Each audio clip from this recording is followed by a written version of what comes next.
Bom dia, moçada. Vocês estão bem? Vou subir aqui um pouquinho, só para ver a carinha de todo mundo. Ah, que bacana, muito legal. Sábado de manhã, pessoal vindo aqui buscar conhecimento. Isso é maravilhoso. E o Leandro me apresentou um pouco. Meu nome é Ronaldo Dantas, sou o sócio fundador da MyBroker Imobiliária. Isso para mim é muito bacana falar sobre isso, porque nunca pensei em ser dono de imobiliária, nunca pensei em ser empresário. Durante minha vida inteira eu tive crenças limitantes, né? Que os coaches falam, mas a Bíblia fala que é falta de fé mesmo. E para mim, eu já fiz essa palestra uma vez, só que aí agora eu refiz ela. Essa vai ser a versão bíblica dela. Quem aqui é crente? Me fala, levanta a mão. Quem não é? Ninguém levantou a mão, né? Você vai ser até o final. Deixa eu contar um pouquinho da minha história para vocês. Eu tive um contato, meu irmão converteu, ele tinha 15 anos, eu tinha 7 anos, ele me levou para a igreja. E eu fui de uma igreja que ela pregava de uma maneira assim muito dura, muito enfática, colocava Deus assim de uma maneira muito pesada, sabe? E era na base do terrorismo mesmo, sabe? E aí eu acabei me convertendo ali meio que na força, que eu ficava com medo de ir para o inferno. E me batizei com 7 anos de idade. Aquela palavra foi lançada, aquela semente foi lançada no meu coração, e de repente eu fui viver a vida. E não era um bom aluno, não sei porquê, eu tinha uma filosofia de vida bem estranha. Minha filosofia de vida era que eu ia morrer com 23 anos. Não me pergunte por quê, mas eu tinha isso em mente. Eu acreditava do fundo do coração que eu ia morrer com 23 anos. Então, para mim, não compensava estudar, para mim, não compensava passar de ano, para mim, não compensava qualquer outra coisa. Para mim, compensava era aproveitar a vida o máximo que tinha, porque com 23 anos eu ia morrer. Eu não me preocupava com nada, praticamente. Eu me preocupava em ter uma intensidade de vida, era o que eu tinha. Eu reprovei 3 vezes, fui mandado para um colégio interno, me suportaram lá 4 meses, fui expulso de lá, e um dia meu pai me deu uma palavra muito dura, que ele falou assim: eu desisto de você. E aí, nesse dia, eu comecei a me questionar um pouco sobre realmente como eu estava. Num show de rock, um cara falou para mim de Cristo. E tinha acontecido que o Rodolfo do Raimundos, até postei a foto com ele, tinha convertido. A conversão dele mexeu muito comigo, porque eu era skatista, ouvia Raimundos o tempo todo, gostava, né, do estilo de vida que ele levava, era mais ou menos o estilo de vida que eu levava, que eu queria levar também. E, de repente, o cara converteu. Aquilo mexeu muito comigo. E, de repente, num show de rock, o cara pregou para mim, eu me converti num show de rock. Foi maravilhoso. Desse dia em diante, eu percebi o quanto eu estava atrasado. Meus amigos já estavam na faculdade, eu estava no primeiro ano. Meus amigos já estavam trabalhando, eu não tinha possibilidade nenhuma de trabalhar. Cheguei ao ponto de arrumar um emprego, sabe, lembra quando tinha as peruas, as vans, as Kombi? Aí passava o cara, abria a porta e falava: Arona 2, Riviera, aceita City Pass, Telecena, VAVR. Aí o meu emprego lá, fui demitido no primeiro dia. A minha reputação não era boa. Então, o cara lá do Associação dos Moradores, do meu bairro, o cara morava na minha rua, falou: se você manter esse cara empregado, eu vou cortar o vínculo aí, vocês não vão poder fazer essa linha. O cara chegou em mim e falou: infelizmente você vai ter que sair. E durante esse período ainda eu tive uma doutrinação muito forte na escola, e a gente, consciente ou inconscientemente, a gente tem um monte de coisa, um monte de mentira que é pregada para a gente.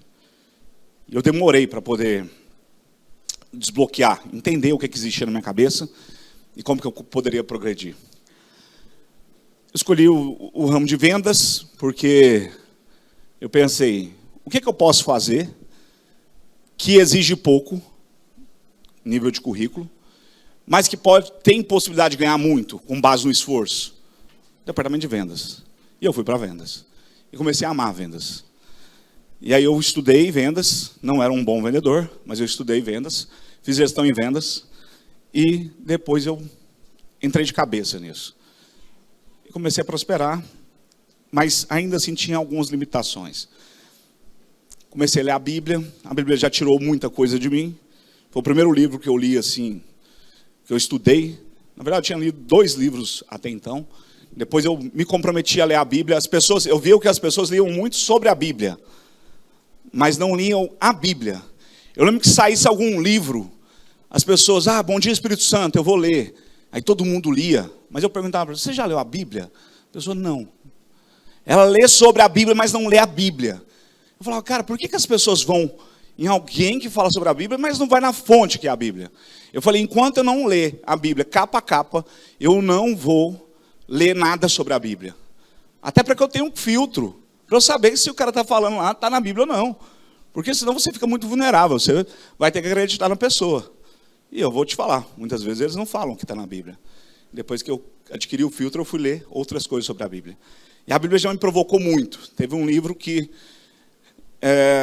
eu gostei demais, que o nome dele é Eclesiastes, que é um livro de conselhos. Assim como Provérbios, também foi escrito por Salomão, é um livro de conselhos. E a história de Salomão me impactou demais. Salomão, ele, filho do rei Davi, um rei muito querido, né? Até hoje as pessoas amam Davi. Um rei muito querido, de repente ele morre. E o filho mais novo dele vai assumir o trono, com 14 anos de idade. Vai assumir o lugar de um cara que era referência. Como que você vai fazer isso? E aí Deus aparece para ele num sonho, e ele pega e fala assim, pede o que você quiser. E aí Salomão pega e fala para ele assim, me dá sabedoria. Aí Deus fala para ele, por que você não pediu ouro, prata, glória ou paz, mas pediu sabedoria? Não terá na terra homem mais sábio do que você, e você vai ter ouro, prata, glória e paz. Porque a sabedoria, ela é o princípio para tudo. Ontem eu postei um versículo que fala, vende tudo o que tem para adquirir sabedoria. Porque a sabedoria não é a mesma coisa que conhecimento. Você precisa ter conhecimento para ter sabedoria, mas não necessariamente quem tem conhecimento tem sabedoria. Tem muita gente que tem doutorado, mestrado, e não tem sabedoria. Porque sabedoria é o conhecimento prático. É o conhecimento que você leva para a vida, é aquilo que você pode aplicar. E aí, como o Leandro falou, em Tiago, depois que eu li a história de Salomão e fiquei super impressionado com isso, eu vi em Tiago um versículo que é o lema de todas as minhas orações. Todas as minhas orações são norteadas por ela. Que fala, se alguém falta sabedoria, peça a Deus, que Deus dá deliberadamente. Deliberadamente. Imagina que você está caminhando com seu filho no parque. E aí, de repente, seu filho pede água. Você vai dar água para ele? Se daqui 2 minutos ele pedir de novo, o que você vai fazer? E se ele pedir daqui 2 minutos de novo, o que você vai fazer? Você dá água deliberadamente. Deus fala que ele dá sabedoria para as pessoas deliberadamente. E aí eu comecei, antes de toda oração que eu ia fazer, Deus me dá sabedoria. Eu podia orar para qualquer pessoa, podia estar orando para alguém. Primeira coisa que eu falo, Senhor, perdoe meus pecados e me dá sabedoria. E aí como se fosse empilhando folhas. Empilhando folhas, empilhando folhas, empilhando folhas. E tem anos e anos que eu venho fazendo isso. Anos e anos que eu venho pedindo. Com fé. Pai, me dá sabedoria. Me dá sabedoria. Antes de entrar aqui, eu pedi sabedoria. Quando eu vou falar para os nossos corretores, eu peço sabedoria. Tudo eu peço sabedoria. Eu sei que Deus me dá deliberadamente, porque a palavra dele não é a minha. Ele me dá deliberadamente. Isso me dá estratégia, me dá um monte de coisa. Tem muita gente que fala assim, nossa, Ronaldo, você é um gênio. Eu falei, eu sou um gênio, porque eu peço sabedoria. A minha genialidade foi em saber que Deus dá sabedoria. E comecei a pedir sabedoria. Essa é a minha genialidade. E durante um tempo, quando eu me tornei corretor, eu fiquei 4 meses sem fazer uma venda. e passando dificuldade, tinha acabado de me casar. E minha esposa estava trabalhando em um jornal aqui em Goiânia que é conhecido por não pagar. Não vou falar o nome, mas acho que muita gente já sabe. Quando alguém conhece, a gente fala assim, minha esposa trabalhava em tal lugar. Todo mundo fala, ixi.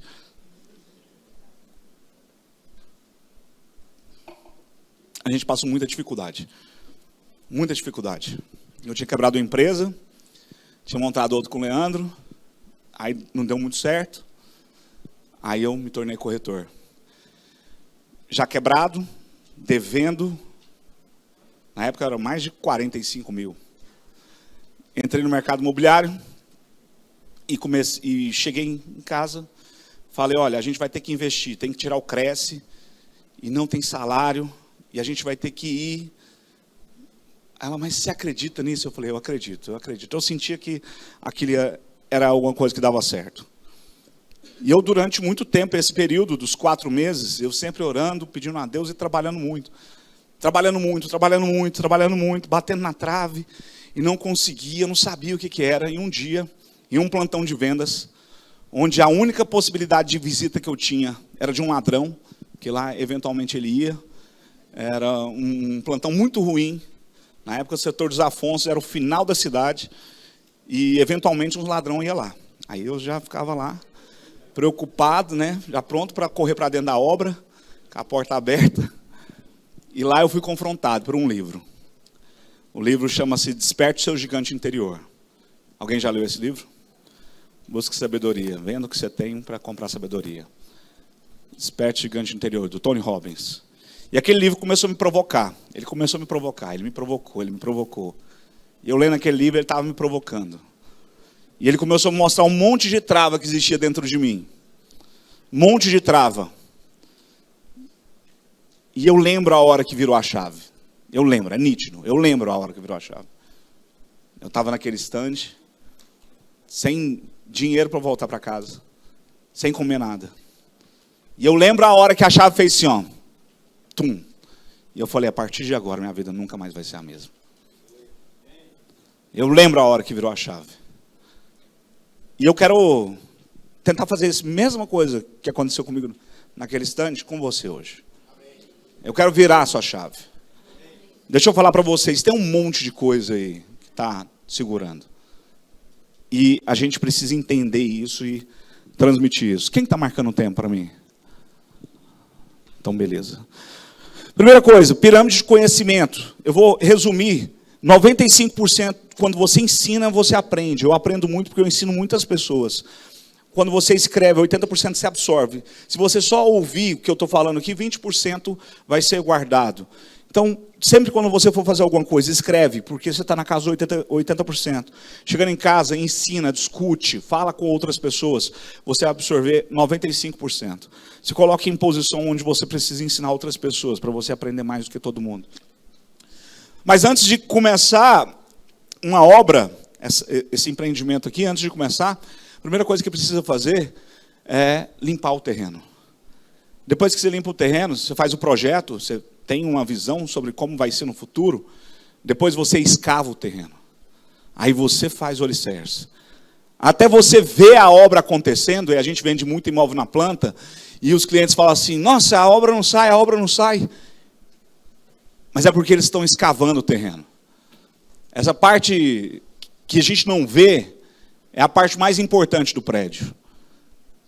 A parte que está aqui para baixo, no subsolo, é o que sustenta esse prédio. Essa é a parte mais importante.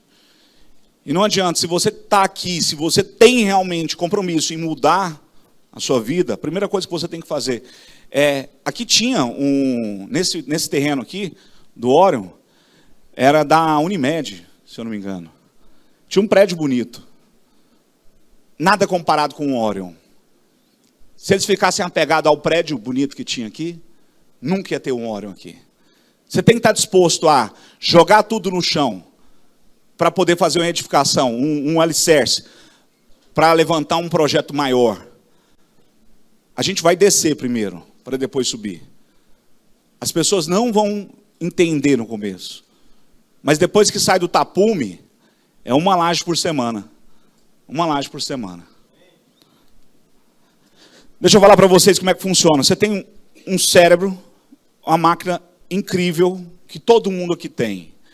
Uns usam bem, outros mal, outros estão no plástico ainda. Né? E o cérebro, ele é a parte do hardware. Se você abrir o cérebro, a cabeça de alguém, você vai ver o cérebro lá, é o hardware. Eu vou falar para vocês, para a gente comparar, esse iPhone aqui, isso aqui é um hardware. É a peça. Isso aqui é o que eu posso jogar na parede. Software é o que eu xingo, hardware é o que eu posso jogar na parede. Então, o seu cérebro, ele é potente. Tem muita gente que fala assim, olha, o iPhone não é o melhor celular. E eu vou concordar com você. O iPhone não é o melhor celular. Se você vê características de equipamento, de hardware, tem muitos outros que são 2 vezes superior ao iPhone. Só que o software do iPhone é que faz ele ser quem ele é. É o iOS, ele não usa Android. E Android é uma bosta. Android trava. E tem um monte de gente que tem um puta aparelho, dá um cabeção aí, só que vive travando. Seu software está com problema. E se você entender de programação, quem já viu alguém programando? São linhas de código. Você vê lá, você aperta o botão, faz um comando lá, já sai, tudo certinho. Só que lá atrás teve um monte de palavras que foram escritas para dar o comando que você tem. Durante a vida, você foi programado através de palavra. Palavra. Segundo a Bíblia, como o mundo foi feito? Haja luz e houve luz. A palavra. E a palavra ela te programou. E o que você pensa hoje é tudo com base no que você ouviu no passado ou o que você fala para você mesmo. Seu problema não é dinheiro ou a falta dele. O seu problema é o que você pensa sobre o dinheiro. Hoje você tem dinheiro suficiente ao que você pensa a respeito do dinheiro. Quantas pessoas você já ouviu falar que ganhou na Mega Sena e não tem mais nada? O problema dele era dinheiro? Tem muitas pessoas que podem ganhar na Mega Sena, que estão aqui, pode ganhar na Mega Sena e vai voltar a ser pobre. Tem gente que fica mais pobre ainda. Que o cara ainda tinha uma vida estabilizada, tinha um certo emprego, o cara ganha um dinheiro ali, perde tudo. O seu problema não é dinheiro. Ouça o que eu estou falando, o seu problema não é dinheiro. É a forma como você pensa a respeito do dinheiro. E durante muito tempo eu tinha um problema com dinheiro. Eu tinha um problema com dinheiro. Eu achava que dinheiro não era algo bom, não era algo bacana. Eu trabalhava para ganhar dinheiro, mas ao mesmo tempo eu achava que quem tinha muito dinheiro era uma pessoa não muito boa. No Brasil, durante muito tempo, a gente viveu assim. Até porque o Brasil era muito voltado assim. Nós fomos ensinados a pensar e agir sobre o dinheiro, e isso leva às respostas automáticas. Você não pensa a respeito disso. Já tem um programa já definido no seu cérebro que vai funcionar dessa forma ou não.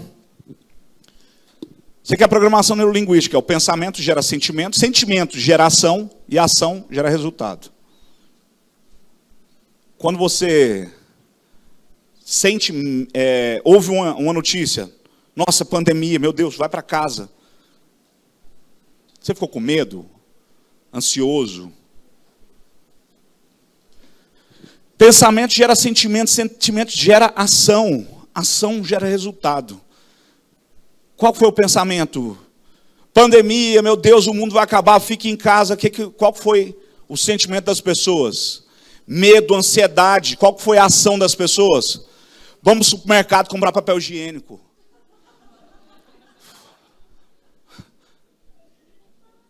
Tem lógica isso? Não, mas foi o sentimento que te moveu. As pessoas não eram racionais comprando papel higiênico, porque, não sei, coronavírus não dá diarreia. Mas as pessoas pensaram, meu Deus, eu preciso de muito papel higiênico. Sabe por que as pessoas compraram papel higiênico? Sabe por quê? Porque aquilo traz um alívio. Você, como ser humano, quando sente um medo, uma ansiedade, você quer restringir, ter o máximo de coisa possível. Então, quando você ia para o supermercado, aí a pessoa falava assim, nossa, eu preciso comprar muito, eu preciso comprar 3 carrinhos. E aí, não tem tanta grana para isso, né? Mas se eu colocar aqui uns 4 pacotes de papel higiênico, vai dar volume. Então, as pessoas compravam isso, e isso causava um certo conforto para as pessoas. As pessoas começavam a pensar, nossa, eu estou comprando muita coisa, eu comprei 3 carrinhos. Isso é para sanar o sentimento que elas estavam, um conforto para o sentimento que ela estava tendo. Mas estava tudo relacionado ao pensamento. É a forma como você pensa. Se você não programar o que você pensa, e o seu pensamento ele vem através dos seus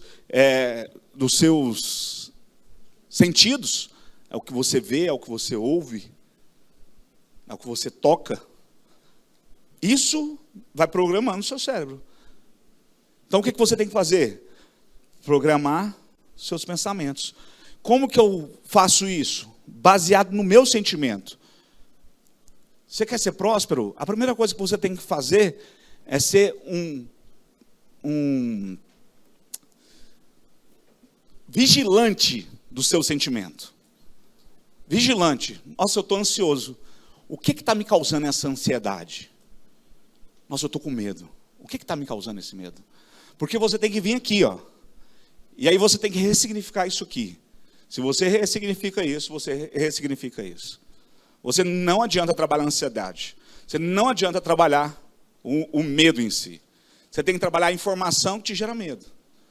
Então, a primeira coisa que você tem que fazer, buscar o conhecimento a respeito disso. Em 2015 para 2016, eu já tinha imobiliária. A imobiliária começou com 12 corretores, hoje a gente tem mais de 1.000 corretores, tem mais de 25 unidades espalhadas pelo Brasil. Em 2015 para 2016, a gente estava passando um momento complicado. O Brasil estava muito ruim. E a expectativa e tudo que a gente ouviu falar era que viria uma crise sem precedente no Brasil. Foi conhecida no mercado imobiliário como a crise do distrato. Falaram assim, olha, os bancos vão fechar a torneira. E imóvel depende substancialmente de financiamento. Depende quase que 90% de financiamento. Então, para construir essa obra aqui, teve que pegar recurso para construção e depois pegar recurso para patrocinar os clientes que compraram aqui. E a maioria deles estão pagando. Chegou o momento de entregar os imóveis e os bancos falaram assim, não vamos financiar. Porque tinha vindo aquela eleição, a Dilma e o Aécio, de repente impeachment, de repente instabilidade econômica, ninguém sabia o que ia acontecer. Uma galera do Brasil querendo vazar daqui, ninguém sabia o que ia acontecer, o Brasil totalmente descontrolado. E aí os bancos pegam e fecham a torneira.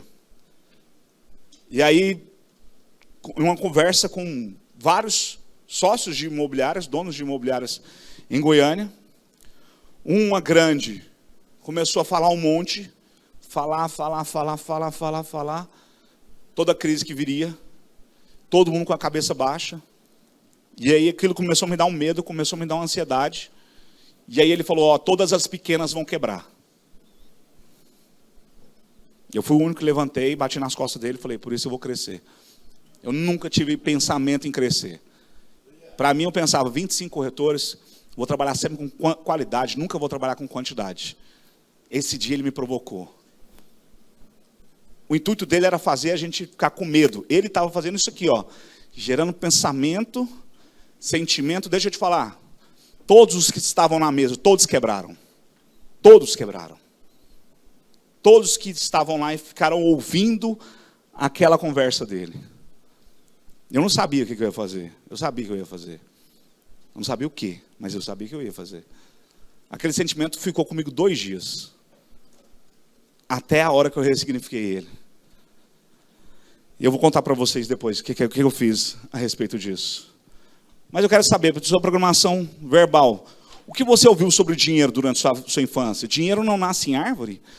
Dinheiro é fonte de todo o mal? Os ricos são gananciosos, os ricos são criminosos, os ricos são desonestos. Não se pode ter dinheiro e ser espiritual ao mesmo tempo. Você tem que dar duro para ganhar dinheiro. Os ricos ficam cada vez mais ricos, os pobres mais pobres. É uma verdade também. Nem todo mundo pode ser rico, nunca tem o bastante. Dinheiro não traz felicidade. Não temos dinheiro para isso. Dinheiro não traz felicidade. Me dá seu dinheiro e seja feliz. Dinheiro não traz felicidade mesmo, isso aqui é uma verdade, tá? Dinheiro não traz felicidade, mas a falta dele traz uma agonia profunda. É terrível as pessoas te cobrando, ligando 011. 011 é maligno. Programação, seus pais, aqui era por observação. Uma coisa era o que você ouvia, outra coisa é o que você via na prática. E você sabe que entre o que você vê e o que você ouve, prevalece o que você vê. Seus pais cuidavam bem ou mal das finanças? Eram gastadores econômicos? Eram investidores ou nunca investiam? Eram propensos a arriscar ou conservadores? Tinham dinheiro sempre ou só esporadicamente? O dinheiro vinha com naturalidade ou era muito suado? Era motivo de felicidade ou grandes discussões? Dinheiro lá em casa era um motivo de grande discussão. Por isso que eu não gostava de dinheiro. Eu pensava, nossa, dinheiro, cara... Até hoje, o pessoal do financeiro lá vai falar comigo, eu falo, não, gente. Eu só quero passar o cartão e ver o papelzinho saindo do outro lado. É só isso. Só quero isso. Conversa do financeiro. A Morgana está aí, nossa sócia, diretora financeira. Ela sabe que é assim. Eu não, porque lá em casa era pau toda vez que ia discutir sobre dinheiro. Era pau. Eu falava assim, mas gente, dinheiro, olha aí. Dinheiro é a raiz de todo mal. Vocês estão totalmente equivocados. A Bíblia não fala que dinheiro é a raiz de todo mal. Está vendo como que tem um bloqueio aí? Está vendo como você ouviu? A Bíblia fala que o amor ao dinheiro é a raiz de todo mal. Olha o que você tem na sua cabeça. O dinheiro é a raiz de todo mal. Se você não sair daqui pensando...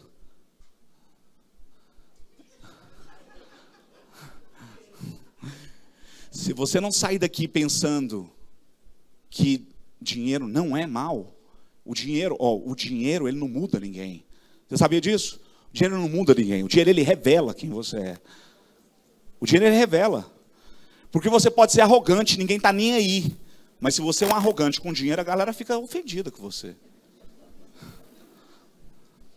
Se você é um arrogante quebrado, ninguém está nem aí. Mas se você é um arrogante com dinheiro, as pessoas falam assim, nossa, ficou rico, ficou arrogante. Não ficou, você sempre foi, meu irmão. Só que ninguém estava nem aí para você. Deixa eu te falar, o dinheiro não muda ninguém. O dinheiro não muda ninguém. Se alguém falar, o dinheiro mudou o fulano. Não, só revelou ele. Ele sempre foi desse jeito. Ele nunca foi diferente. Só que ele não tinha dinheiro e ninguém estava nem aí para ele. O dinheiro não te muda, meu querido. O dinheiro te revela. Revela quem você é. A gente, durante a vida inteira, a gente foi criado na base do terrorismo. Presta atenção nisso aqui. Eu levantei todas as letras aqui de música infantil que você estava lá. Imagina, você com 2 anos de idade, querendo dormir. E a pessoa que mais te ama na vida cantando isso aqui para você. Boi da cara preta, pega essa menina que tem medo de careta. Sono tranquilo, gente. Tranquilo. Nana neném, que a cuca vem pegar. Papai foi para a roça, mamãe veio passear. Ela fala, fudeu, quem está cantando? Meu Deus.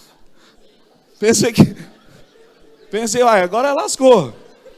Atirei o pau no gato, mas o gato não morreu. Dona Chica admirou o berro que o gato deu. O que tem a ver o gato com a história, gente? Porra, maus tratos aos animais. O anel que tu me deste era vidro e se quebrou. O amor que tu me tinhas era pouco e se acabou. Deixa eu falar um negócio para vocês, mulheres. Vocês sabotam o relacionamento de vocês pensando nisso aqui, ó. Vou falar para vocês.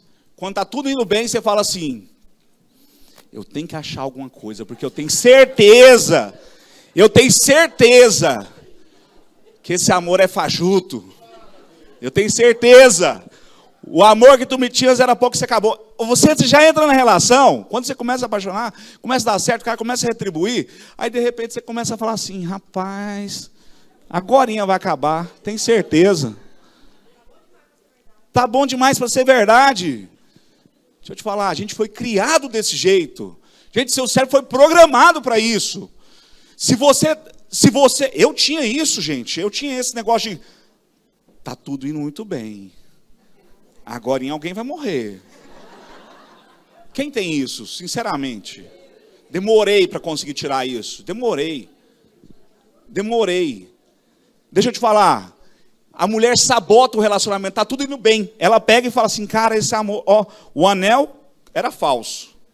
O amor era pouco. E acabou no meio da história. E ela entra na relação desse jeito, o que ela começa a fazer? Começa a encher a paciência do cara pensando, ele vai me largar daqui um pouco, então eu já vou começar a resenhar a cabeça dele. Começa a resenhar a cabeça dele, o cara não aguenta, sai fora e fala, tá vendo? Eu tinha razão. Tá vendo? Tinha razão. Tem que crer, minha querida. O cravo brigou com a rosa debaixo de uma sacada, o cravo saiu ferido e a rosa despedaçada. Maria da Penha, gente. Eu sou pobre, ó, ainda vai cantando ainda, criança. Eu sou pobre, pobre, pobre de maré, maré, maré. Eu sou pobre, pobre, pobre de maré, maré, desci. Mais soldado, cabeça de papel, quem não marchar direito vai preso no quartel. Gente, é música para criança. Você cresceu ouvindo isso aqui. Você acha que isso não tem interferência na sua cabeça até hoje? Você acha que isso não está lá no subsolo, lá na parte onde você tinha que fazer a construção? Está vendo por que tem que limpar o terreno? Está vendo por que tem que arrancar para começar a fazer novos alicerces, para que você consiga construir alguma coisa grande? Dentro de você tem algo que impede você fazer até um barracão, meia água. Seu alicerce está aí, está todo destruído. A canoa não virou, quem deixou ela virar foi por causa do fulano que não soube remar. Não assume responsabilidade nenhuma, a responsabilidade sempre é do outro. Sempre é do outro, sempre acha o culpado. O brasileiro não gosta disso. Quem é o culpado? Ah, é o governo, ah, é a economia, ah, é a pandemia, ah, é não sei quem, ah, não sei o quê. É todo mundo, é meu patrão, é o ônibus, é qualquer coisa, menos você. Samba Lelê está doente, está com a cabeça quebrada. Samba Lelê precisava de boas palmadas. Pô, o cara já está doente. A cabeça dele está quebrada.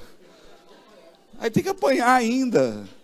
É assim, né? Quando a gente vê alguém sendo massacrado, a gente fala, não, aí agora que vamos massacrar mesmo. Coitado do personal. Deixa eu falar um negócio para vocês. Eu sempre acreditei que para você ser espiritual, você tinha que levar uma vida modesta, humilde. Sempre acreditei nisso. Deixa eu falar para vocês, isso é mentira. Isso é mentira. Eu não estou falando aqui para vocês como um palestrante, eu estou falando aqui agora como um filho que aprendeu a se relacionar com o pai. Que entendeu o pai que tem. Eu quero que você entenda, sai daqui de uma forma diferente. Essa história aqui é de um cara chamado Jacó. Sabe o que significa o nome Jacó? Usurpador. Era um cara que ele ganhou a herança do pai enganando o irmão. Ele enganou o irmão dele. Ele trocou uma lentilha. E teve que fugir, porque o irmão dele depois queria matar ele. Descobriu ele, vazou, foi embora. E aí ele encontrou um cara chamado Labão. E esse Labão era malandro. Então, quando um malandro encontra outro malandro, é um querendo passar a perna no outro. E aí ele apaixonou numa menina, na filha do Labão. Ele falou, trabalha para mim 7 anos, que aí eu vou te dar minha filha. Ele amava Raquel e não Lia. Isso é uma piadinha, né? Falando que ele era analfabeto. Ele amava Raquel e não Lia. Quando deu 7 anos, o que ele fez? Ah, vou pegar minha mulher, né? Aí o pai falou, não, você tem que casar com a mais velha primeiro. Mais 7 anos. Aí ficou trabalhando 7 anos lá. Só que durante esse período, ele tinha um acordo. Ele trabalhava, cuidava lá das ovelhas. E aí ele pegava e falava assim, Labão falava assim, ó, as que nascerem branquinhas vão ser sua, beleza? As que nascerem malhada ou preta, minha. Beleza. De repente só começava a nascer branca. Branca, branca, branca. Aí Labão pegava e falava assim, não, vamos fazer diferente. As brancas é minha. As malhadas é sua. Aí de repente só começava a nascer malhada. Malhada, malhada. Aí fala, não, vamos fazer diferente. Você fica as pretas, eu fico. Aí só começava a nascer preta, preta, preta, preta. A Bíblia fala que ele mudou o salário dele 10 vezes. 10 vezes ele prosperou. Jacó não era um cara segundo o coração de Deus, mas era um cara que tinha fé. E ele foi próspero. Deus prosperou ele.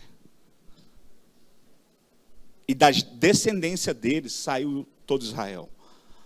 Dos filhos deles, filhos de Jacó. Deus prosperou ele não porque ele merecia, porque Deus é bom. Você tem que entender que as coisas vão acontecer na sua vida, não é porque você merece. Não é porque você merece. Porque você merece, sabe o quê? O fogo do inferno, é o que você merece. Mas Deus é bom.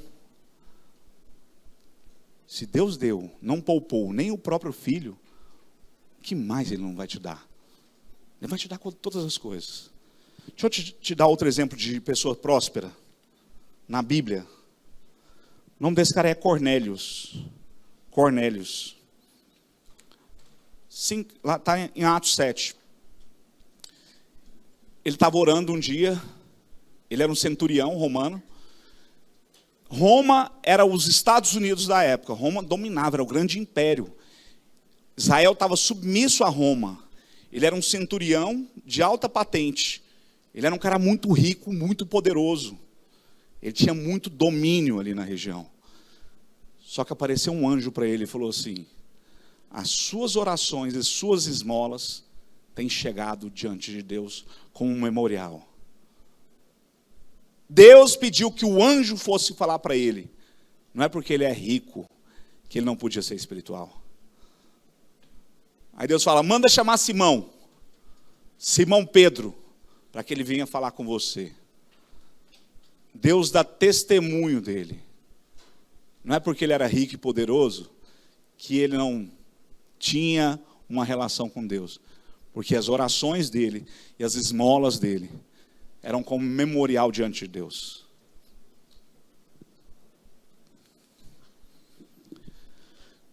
Esse aqui é José de Arimateia. José de Arimateia, para quem sabe a história, Jesus foi crucificado, os discípulos, os apóstolos todos vazaram, ficaram só João, Maria, as duas, e um cara que tinha muita grana, que chamava José de Arimateia, pegou o corpo, comprou um túmulo, cuidou do corpo e enterrou Jesus. O cara que tinha grana foi quem conseguiu ajudar Jesus nesse momento. Pegou o corpo ferido. Pegou o corpo ali destroçado na hora que ninguém mais queria. Porque o sonho tinha acabado. Jesus tinha morrido. Todos os discípulos foram embora. Porque o mestre morreu. José de Arimateia, que era um homem próspero, comprou o túmulo que ficou conhecido até hoje como o túmulo vazio. Quem aqui já assistiu O Segredo? Você acreditou no segredo? Acreditou? Deixa eu te falar uma coisa, presta atenção no que eu vou falar para vocês. Deus, quando criou o mundo, Ele criou algumas leis universais. Ele criou várias leis que regem o mundo. Quem inventou a lei da gravidade? Quem inventou a lei da gravidade? Foi Newton, não? Newton descobriu, né? Existia já a lei da gravidade. Se eu soltar esse passador, ele vai cair. Porque a Terra é uma massa maior do que isso aqui, vai puxar, vai atrair. Essa lei, ela já existe. Se eu soltar, ela vai cair. Essa é na física mecânica. Tem uma física que é a subatômica. Quando você vai nos átomos, dentro dos átomos, tem como se fosse um universo lá dentro. Lá, a física é diferente da mecânica. A física é totalmente diferente. Eles conhecem isso como física quântica. Tem um monte de gente que atribui um monte de coisa para a física quântica. A gente conhece pouco sobre a física quântica. Mas a gente sabe que algumas coisas acontecem lá. O segredo, eles fizeram a mesma coisa que Newton fez para a gravidade, eles fizeram para a Bíblia. Primeira vez que eu vi isso aqui, o segredo, eu entendi que eles pegaram um ensinamento de Jesus, há 2000 anos atrás, e sabem que isso funciona para qualquer pessoa, independente de ser cristão ou não, porque isso é uma lei natural. E eles aplicam isso para o bem ou para o mal. Qual que é o segredo? O segredo é fé. Fé. Sem fé é impossível agradar a Deus.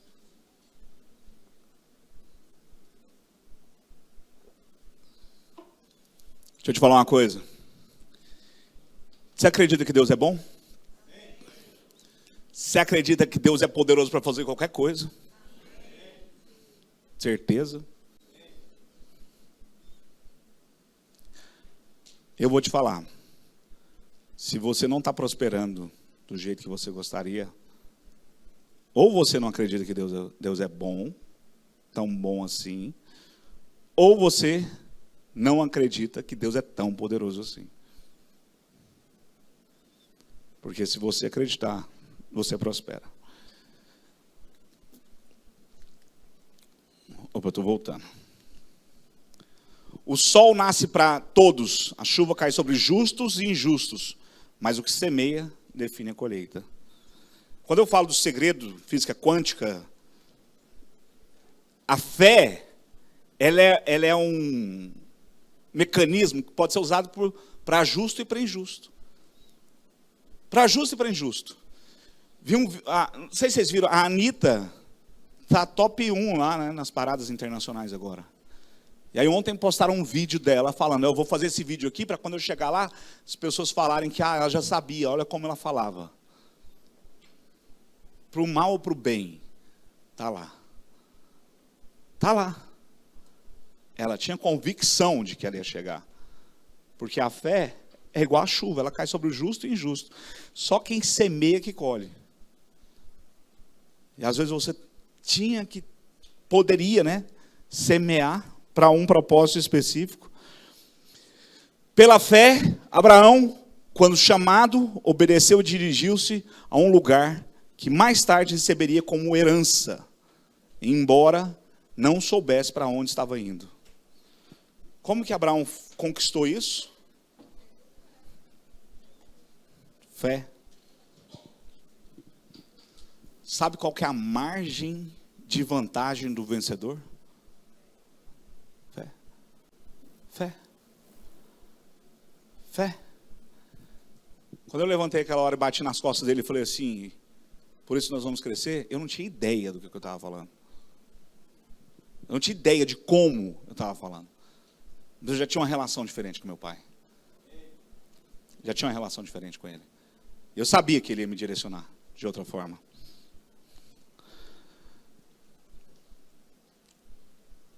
Isso aqui é interessante, porque Abraão, ele ganhou pela fé. E tem muita gente que acha que tem fé. Acha que tem fé. Quando Jesus ressuscitou, quando as mulheres foram lá, né, ver o corpo, chegaram lá, a pedra estava removida e o anjo estava lá. E o anjo falou com elas. Olha, o que você procura entre os mortos já está vivo. Já não está mais aqui. Mas quando Jesus foi ressuscitar Lázaro, ele não pediu para um anjo remover a pedra. Ele virou para as pessoas e falou assim, tirai a pedra. Se nessa ocasião o anjo girou, por que ele não removeu a pedra na ocasião de Lázaro? Porque, meu querido, o que está na sua parte de fazer, Deus não vai fazer. Abraão teve fé, mas a fé dele foi justificada no momento que ele saiu de casa. Foi demonstrada a partir do momento que ele saiu de casa, que se ele ficasse na casa dele, Deus aparecesse para ele e falasse, não, eu tenho fé, você vai me dar de herança? Vou. E ele continuasse na casa dele, ia acontecer o quê? Porque a fé, ela tem que ser demonstrada de alguma forma. Se você pede para chover e não leva um guarda-chuva, você não está tendo fé. Você não acha que no fundo, Deus não é tão bom assim. Deus não é tão poderoso assim. A fé não quer dizer que você não vai ter que fazer as coisas. A fé é você plantar sabendo que Deus vai mandar a chuva. Você controla a chuva? A semente você controla. Você vai poder plantar, mais ou menos. Quem tem pouca fé, planta pouco. Porque fala assim, não sei se vai chover mesmo, deixa eu plantar só umas 3 sementinhas aqui. Aí depois com a chuva, fala assim, ixi, mas eu podia ter plantado mais, hein? Nossa, mas foi bom. Nossa, está tanta gente colhendo tão bem agora. Eu podia ter plantado mais. Sabe o que faltou para você? Fé. Faltou fé para você. Fé em um Deus que é bom. Fé em um Deus que é maravilhoso. Você sabe a história desse aqui, é o filho pródigo. Todo mundo aqui já ouviu essa história. Um filho com um pai em vida. Não existe desonra maior do que essa. É você desejar a morte do seu pai. Falar, pai, está demorando demais para morrer. Faz o seguinte, me dá a minha herança aí que eu quero vazar. Eu vou para Esbórnia. Eu vou curtir. E o pai fala, tá bom, meu filho. Dá a grana para o moleque sai, cheio de dinheiro, porque ele achava que o problema dele era dinheiro, estoura a grana dele toda, na Esbórnia, bebendo, farreando. De repente o cara se depara, ele está limpando o chiqueiro com os porcos. E ele está com vontade de comer a comida do porco. Ele estava ali quase disputando a lavagem com o porco. Sai. E aí pega e fala assim, rapaz, os servos do meu pai têm mais luxo do que eu aqui. Vou voltar para casa, vou falar com meu pai, para ver se ele me aceita pelo menos como servo. Ele sabia que o que ele tinha feito era muito grave. Ele desejou a morte do pai dele. Mas eu acho que meu pai pelo menos me aceitar lá para trabalhar com ele, porque lá os servos do meu pai, pelo menos comida eles têm. E ele voltou cabisbaixo. Quando o pai vê ele ali à distância, o pai sai correndo ao encontro dele. E o filho começa a querer justificar, ele fala assim, não, pera, dá um banho nele, coloca sandálias no pé dele. Naquela época, sandálias era algo muito, muito difícil, poucas pessoas tinham. Coloca um anel na mão dele. Um anel, naquela época, era como se fosse um cartão de crédito. Você ia no lugar e falava assim, depois eu te pago. Pum, e colocava a sineta, você validava ali com o anel. Por isso que o pai fala assim, dá de novo o cartão de crédito para ele, põe um sapato, põe a roupa, vamos fazer uma festa, mata a novilha. O filho fica constrangido com aquilo. Mas hoje eu não quero falar nem desse cara. Eu quero falar do outro, do que ficou. Esse outro cara ali, que ele chega, ele estava trabalhando, chega em casa tarde, o que está acontecendo aqui? Que festa é essa? Seu irmão foi achado. Fala, estou trabalhando aqui tem um tempão, cara. Me mato de trabalhar para meu pai. Aí o pai sai, vamos comemorar, seu irmão chegou. Fala, pai, estou aqui com o senhor tem anos. Eu trabalho igual um condenado. O senhor nunca me deu um novilho. O senhor nunca me deu um novilho para eu comemorar com meus amigos. Esse pilantra sai, vai para a cidade, gasta o nosso dinheiro, gasta o seu dinheiro, deseja a sua morte. Agora volta, o senhor faz uma festa desse. E eu que estou aqui trabalhando, ralando igual um condenado, igual um escravo do Senhor. E o pai fala assim: meu filho, tudo que eu tinha aqui, tudo que eu tenho aqui é seu. Sempre foi seu. Mas você, talvez, hoje, que tem um pai que é milionário, bilionário, dono de tudo, está passando dificuldade, vendo alguém que chegou agora, que está prosperando, o cara tem essa liberdade com o pai, e você está desse jeito, trabalhando ali, achando que Deus quer um escravo, sendo que você é um filho. Ele nunca pediu para você ser um escravo. Você é filho, meu querido. O novilho está lá, você nunca pediu. Ou você acha que Deus não é bom o suficiente, ou você acha que Deus não é poderoso o suficiente. Alguma das duas coisas vão ter que acontecer. Para você estar passando dificuldade, ou seu pai é mau, ou ele não é tanto poderoso. Ou te falta fé em uma coisa ou na outra. Deus é bom? Ele é poderoso para fazer qualquer coisa? Sim. E por que na sua vida ainda está miserável? Você é o filho que ficou, que acha que Deus quer um escravo, quer um servo. Você tem acesso, meu querido, à despensa. Você pode entrar e pode comer o que quiser, na hora que quiser. Você é filho. Só que você ainda acha que você é um escravo. Que Deus quer um escravo. Deus não quer um escravo. Jesus, quando morreu, ele falou assim: a partir de hoje será o primogênito, não o unigênito. Ele era o único filho. Quando ele morreu, ele falou assim: agora eu sou o primogênito, sou o irmão mais velho. E eu estou aqui como um irmão folgado, para falar para vocês: o pai é bom. E o pai é poderoso. Ele pode fazer qualquer coisa. Ele pode fazer qualquer coisa para você. Opa, toda hora eu troco aqui. Deixa eu contar uma história para vocês. Eu tinha uma relação meio conturbada com meu pai.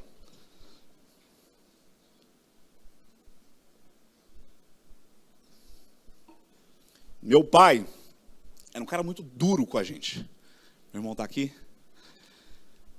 Muito duro. Quando ele ia falar com a gente era de uma maneira muito áspera, muito ríspida, sem diálogo. Batia na mesa e assim era. Eu tinha muito medo do meu pai.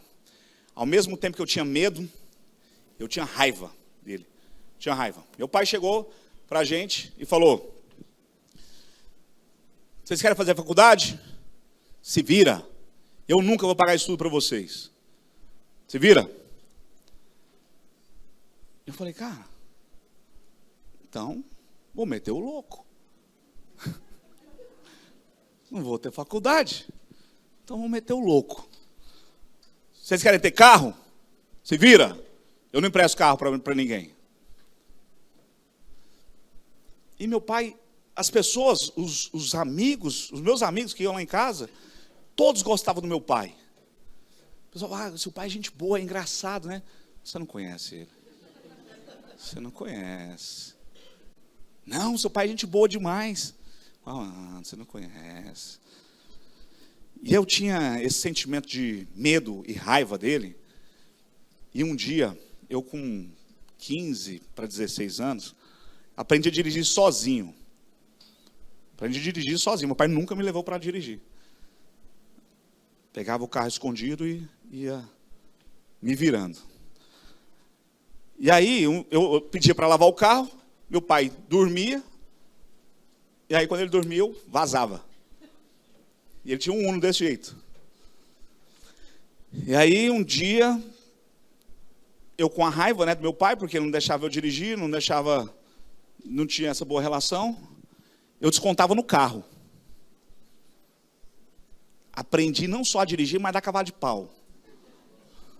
E gostava de dar cavalo de pau. Eu não sei se vocês sabem, mas o freio de mão do Uno não é o mais confiável. Um dia eu fui dar o cavalo de pau e Bagacei o carro do meu pai, desse jeito aí, ó. Subi num barranco.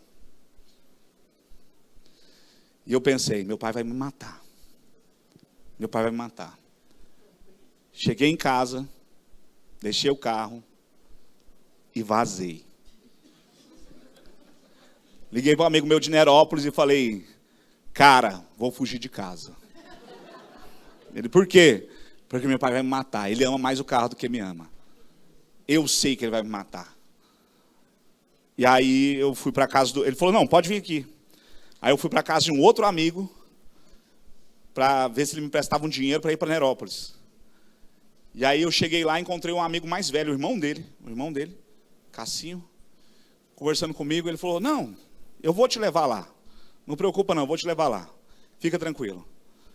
Seu pai não sabe que você está aqui, vamos assistir o filme, depois que a gente terminar de assistir esse filme aqui, a gente vai. E eu acho que ele avisou meu pai de alguma forma. E eu estou lá assistindo um filme bem tranquilo. Sabe quando você entra no filme e você esquece o seu problema? Eu estou assistindo um filme bem tranquilo, porque eu sabia que lá ele não ia me achar.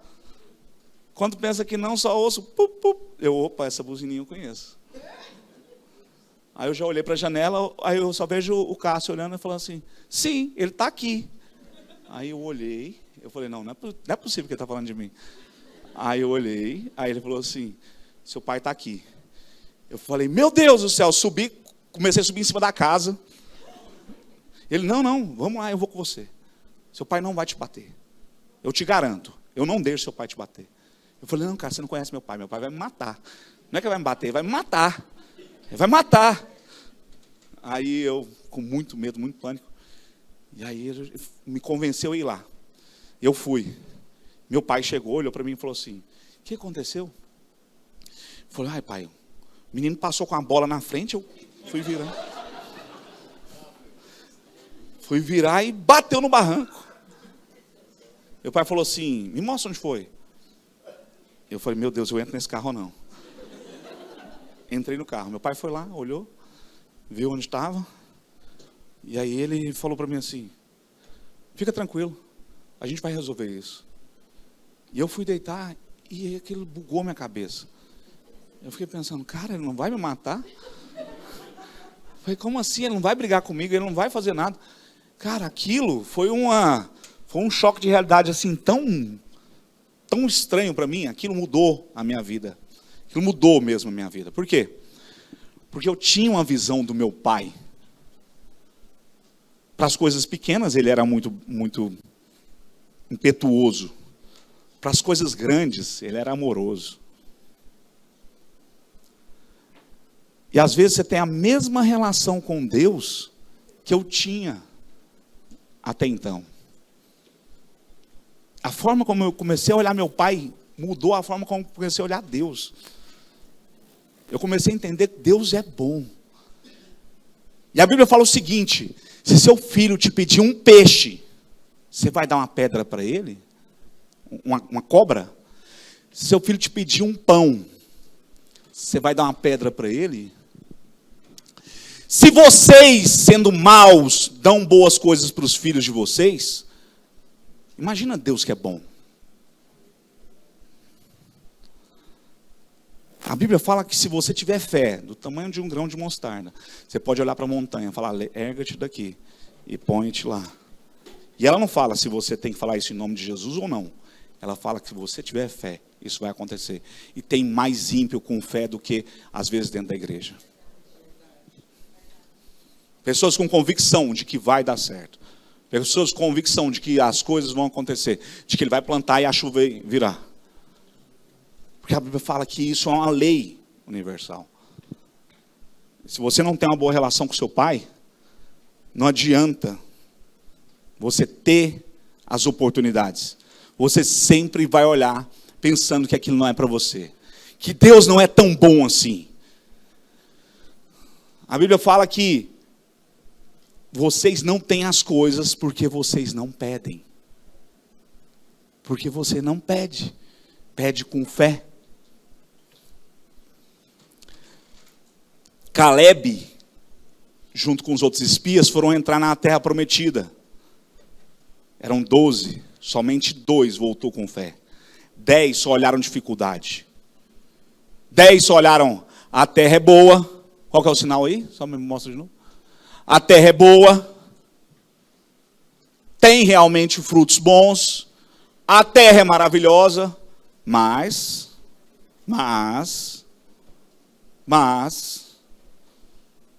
sempre vai ter um mas dentro dos seus desafios. Mas Caleb, que era um cara de fé, e conhecia o pai. Ô, eia, tem gigante? Oh, vontade de falar. E daí? Nosso Deus é grande. Nosso Deus é grande. Quem entrou na terra prometida? Só Caleb. E ele ainda teve uma herança ainda maior do que os outros. A herança dele foi distinta das demais. Porque quando todo mundo, o povo ouviu programação, só destruição, só coisa ruim, as pessoas se abateram.